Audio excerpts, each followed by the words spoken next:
Intense over here in Israel. I don't know how much you're seeing, but it's terrible. It's a very, very, very, very frightening situation. So I joined a brand new, we had a human rights movement, and we made it into a political party that's running in our Knesset in less than a month. And they're censoring us and attacking us, and they won't allow any media, nothing. They took away the head of the party's his medical license, and they removed our platforms from Facebook, and now they won't let the media even write about us. So we want to ask all the international, anywhere we can get to publicize what we are saying. It's a very bad situation here. They're not letting children as young as 16 to take their matriculation exams without taking this injection. They are, of course, insisting people for work. They're making this green passport where half the population cannot get into theaters or malls or all sorts of things unless they've taken the vaccination. They're creating a medical apartheid. They have now issued, just this morning, they made it that they're allowed to send each person's private medical records to the local municipality so that they'll know who's taken the injection or not. They're making people wear a ankle bracelet, security bracelet, when they come back from traveling. It's absolutely insane. It's absolutely insane. If I stop to think about it, I will cry, you know?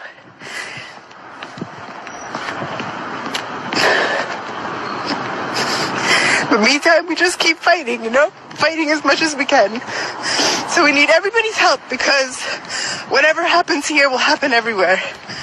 Will happen everywhere. So we're fighting for ourselves and we're fighting for the whole world. But we need help. We need everything. Every hand on deck. Yeah, thank you, Slicha. Excuse me. It's intense, you know?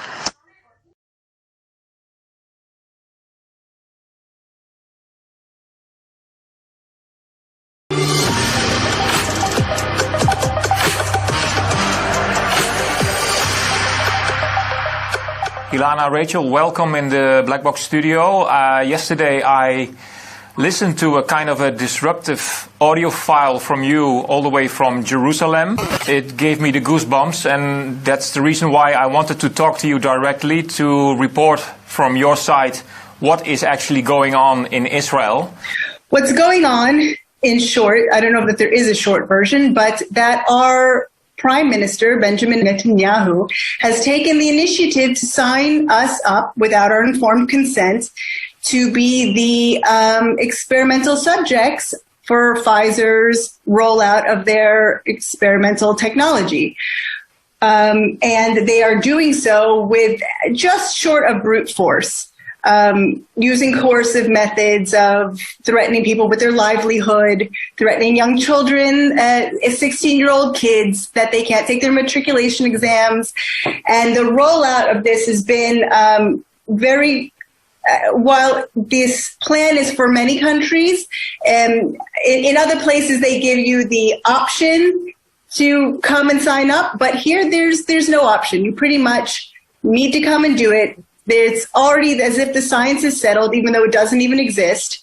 And there's a profound governmental and social pressure already to rush into this this experiment. And in Israel, they don't even speak about it as if it's an experiment. Well, the rest of the world is fully aware that's exactly what this is. Are you saying that vaccines are mandatory in Israel right now? Vaccines are not mandatory in Israel. However, this COVID-19 shot is, well, it's just short of it. Meaning they say that it's not a have to and it's not a force, but the reality on the ground is people are losing their jobs if they're in the health, if they're doing any sort of health professional.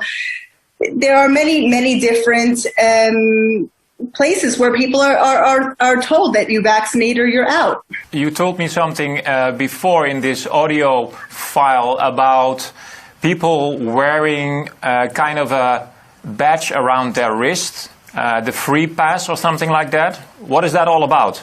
It's called the green passport. We're not told to wear it, but what they have done is they have essentially overnight created a second-class citizenry, a true medical apartheid that is disallowing healthy, law-abiding, tax-paying citizens from entering their places of culture if they do not participate in this experiment. It's that simple. We've been told there are people who have been kicked out of their choirs, out of their pools, out of their gyms.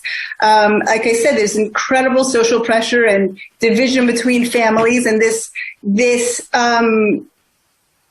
illusion of science that you're not participating in it, so therefore you become this virus-carrying threat to the rest of us, even though, of course, there's simply no existing safety studies. So it's really all, it's really, in the name of science, they're actually doing something that's really just an illusion. What is happening with people from abroad entering Israel, for example, by an airplane? What do they have to do to participate in society again?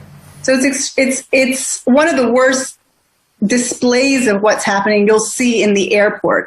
I actually just this morning read someone's personal account of coming home, and his parent happened to have been a survivor, a Holocaust survivor, and he literally felt that he was in a selection. It was very clear. Those who have taken the shot or have recovered from the vaccine get to go to the left.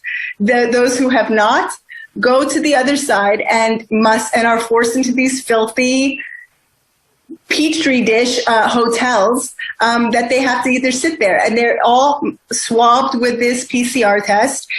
And then there's also the option, again, the rules change from morning to night. So, but there is also apparently for some an option to wear an actual security ankle bracelet as if they're a prisoner in their own home, and you get to pay 2,000 shekels for the privilege of doing so. And this is what they're doing to their own citizens who have the audacity, I guess, to travel. So what I understand is that the security wrist belt is actually a way of having a liberal quarantine at home. Yeah, that's the liberal version. Correct. What we see here, and those of us in Israel, we understand that we are being used as a model for the rest of the world. And therefore, and because of the greater plans for this injection for the rest of the globe, and for the greater plans that governments want to take these controls that they have, the overreach, these implementations that they've imposed on us, there's the feeling that it has to work. They're giving us no choice because we are the model in order to show everyone how fantastic this new version of life is. So we're up against extraordinary forces.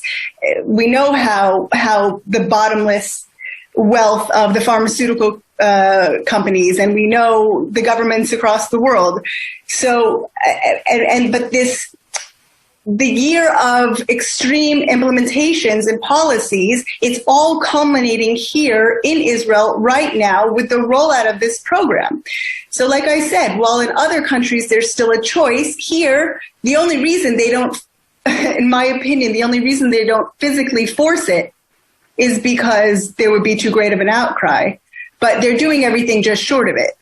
It's the same old story. It's the other. It's this version is that, it's the idea that this other is going to bring danger to my safe place. And that's what those people who are not willing to participate in this experiment have become. Is there any resistance in Israel to these events happening? I mean, if you look at it in a historical and also religious perspective, you might say after what happened to the Jews through history and they finally have their promised land, it's kind of cynical what's happening now with the Jews in Israel.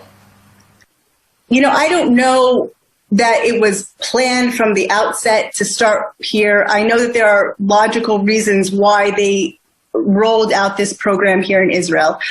But the particulars that our people went through the Holocaust, and you actually have some elderly people who were Holocaust survivors now being tested on in their homeland, in our place of refuge, again, by the same company, only changed names. You really can't, you couldn't have tailor-made a more, a bigger betrayal. A bigger betrayal, because the truth of the matter is this is supposed to be our refuge. And we are now front and center in a danger that no one can even define. We know the immediate health, we know many of the immediate health concerns, but the fertility issues, we have rolled out a program that, never mind the fact that the only group of people that was ever at risk of dying, with exception to this virus, who was 65 and older, and those with comorbidities, they put such a sense of fear that they rolled out this experimental program even into pregnant women, pressuring kids from age 16 and up, and women, pregnant women, literally radio messages, come and get vaccinated, you'll save your baby. You know, and the night before they roll out the program, it's this, for the first time in a year, they put out news articles that say, oh, we suddenly have 30 some pregnant women in critical conditions in the hospital. It's such a crude, obvious, and people buy it. They just seem to buy it. They seem to forget not only basic science, but everything, their experience themselves. The one saving grace in this whole virus was that the children are spared. And instead, we're pretending like a pregnant woman needs to go and take an mRNA technology into her system. I have lived in Israel for nearly 24 years, and I could never have imagined that we would do these things. I could never have imagined. And but the thing is that we know it's not a secret. There is a contract. There is an actual physical contract between Pfizer and our government. We've seen only a redacted version. What we know is there is a penalty clause. They must, right now, the government of Israel is acting incredibly desperately because they have some sort of quota of people they must reach, that they must inject. I don't know what this penalty clause entails. Obviously, it must be something more terrible than risking the health of for generations to come of your entire people. But we know that exists, and we know that they're in a situation where they feel a lot of pressure, and so they're acting foolishly and more extremely. You know, they're sending out messages offering people a slice of pizza to get your injection. It's just a twilight zone. And what's even more painful is not only how extreme, because it's so obvious to anyone who is willing to admit, but that there's so many people that, for various reasons why that's true, but for so many people who still trust in our government and are pretending like any of this could still be about a virus. You know, we're being boiled alive in this pot and pretending it's not that hot. And it's very painful. These people we love and respect, our neighbors, our relatives, and we're still acting as if this is what's really going on. Ilana, in the Netherlands we're facing new elections very soon. And there is one politician who actually has a house in Israel. She's called Sigrid Kaag. And she worked for the United Nations, and she's actually setting Israel as an example in the Netherlands and saying in the news that we should look at the success that Israel already has booked. Laten we als Nederland een voorbeeld nemen aan Israël, waar gevaccineerde mensen weer toegang krijgen tot het maatschappelijk leven. What would you like to say to her? I would like to say to her that the data is not being collected. We are giving these people, these Israeli citizens, zero informed consent, zero ability to make a risk-benefit analysis. There is no even opportunity for people to understand what they're signing up for. And not only that, what is happening is they are given an injection, sat for 15 minutes. 15 minutes and then sent on their way. There is no paper. There is no list of side effects to look out for. There is no number to call. The data is not being reported. There are a number of citizen efforts that have been made to record what our Ministry of Health is not recording. Only the most extreme things come into the news, and they've stopped that even. With the first cases of Bell's palsy, the first elderly people who dropped dead of heart failure within hours, and then the headlines changed the next day. Oh, there was no relation. There's no relation to the injection they got. I know people personally who work in medical facilities who watch 40-something-year-old people die of heart failure 2 days after an injection. And they're not allowed to say that it had anything to do with this vaccine. It's absolute menace. If you get shot in the head, but you test positive for COVID, you died of COVID. But if you die of heart failure within 2 weeks, after getting the injection, it has no correlation. We're living in a dream world, and we deserve better. All of us deserve better. Yeah. And it's not accurate. It's not scientific. And we know the whole idea of calling this a vaccine, even though we know that what it is actually an experimental gene treatment. The use of the word vaccine is to use that part of your brain that doesn't think at all, that only has this knee-jerk reaction. Because we know automatically vaccines are supposed to be safe and effective, checked for decades, back and forth. It's this idea that people have. So they use this word vaccine, which never mind to mention the flaws in that narrative. But the one they're using now is so full of holes. It's insulting to have it shoved down any of our throats. And the point is that we know that any vaccine takes at least 10 years. And the idea that we have shoved this technology that has decades of issues. It never made it out of the laboratory before. It never made it past animal trials. Ferrets, rabbits, cats, monkeys all died during animal trials. And now we're sticking it into the entire Israeli nation. It has never been tested out. The only time mRNA has been used is in the most extreme cases. None of the actual treatments that we've known about for the entire year have been given. And they haven't been given so that we can use this technology. Let's get back to human rights. What is actually happening to the society in Israel? Do you still feel that you live in a free and open society? No, absolutely not. I think that you hear people talking about where can we go? People absolutely terrified for what will be from one day to the next, never mind for what will be in the future for our children. The divisions are so extreme, are so unreasonable, and I think that even people who have signed up and taken this injection are starting to see that because it is so extreme and the government is acting so desperately. But right now, if you walk out without a mask, it's the same stories that you hear about all over. You have people who are willing to scream at you in the street, and that's only a beginning. And they've succeeded in putting this narrative that you are a risk, a walking germ-filled risk if you walk into somebody's store without taking this injection, which of course has no opportunity to stop transmission. It's not what it was made to do. I understood you're also running a political party in Israel. Are you succeeding?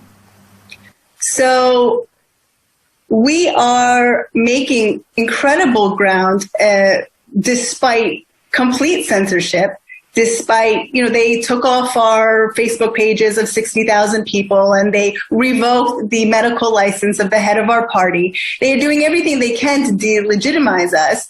But of course it doesn't succeed. It only makes it more obvious that small parties in Israel have historically had a massive challenge. They won't even allow us to open a bank account to receive donations. They're doing everything they possibly can to keep us because we are coming against the only narrative that endangers them. These left-right answers, this doesn't matter to them. We are the only people standing up and saying this is unacceptable. This is absurd. This is unreasonable. The Israeli people have sat in lockdown for a cumulative 5 months. 5 months of sitting in lockdown in our tiny apartments. Israel's a very small country. We don't have big yards. We don't it's absurd. Children with masks on, slumping in front of these endless Zoom calls. You really have people that have been so debilitated that, how many people the government says take this injection, so fine, it doesn't feel right, but okay, I'll go and do it. Because let me just get out of this already. They're telling me this is a solution, and even though my gut tells me it's not right, how many people are going to take the extra steps to search it out? Not enough. How do you picture the future for Israel in the nearby 4 or 5 years? What do you think is going to happen? So I'll tell you, I find I have absolutely no idea. The future has never been more opaque. I think that's true for so many of us throughout the world right now. And I feel that, not to be cliche, but a little light does expel a lot of darkness. And it's just one step. One step I take leads me to the next step, leads us to the next step. I don't know what's going to happen. Even these elections are supposed to happen March 23rd. That's a lifetime away in the world that we're living in right now. I don't know who's going to hear the message we're saying. I don't know what is going to become of it. I know that there is no other option than to give every fiber of energy and strength into battling this because there is no other option. There is everything to lose and everything to gain. I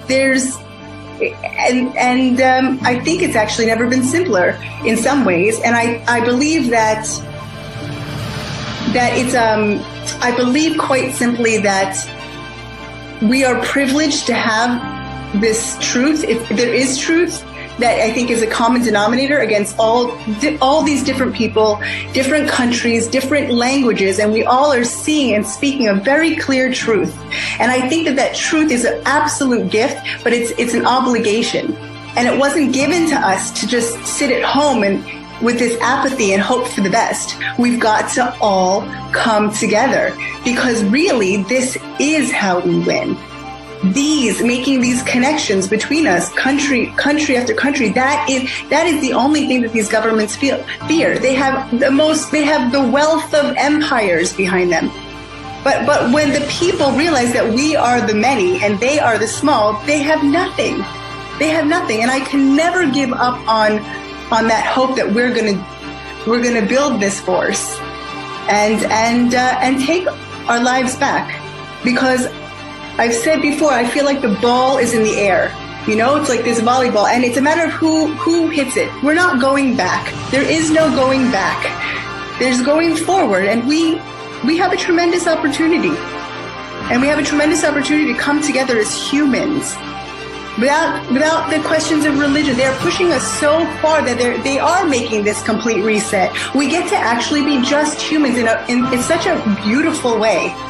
As painful as these divisions that they've made, we actually can come together in a way that's how it's meant to be. That's my opinion.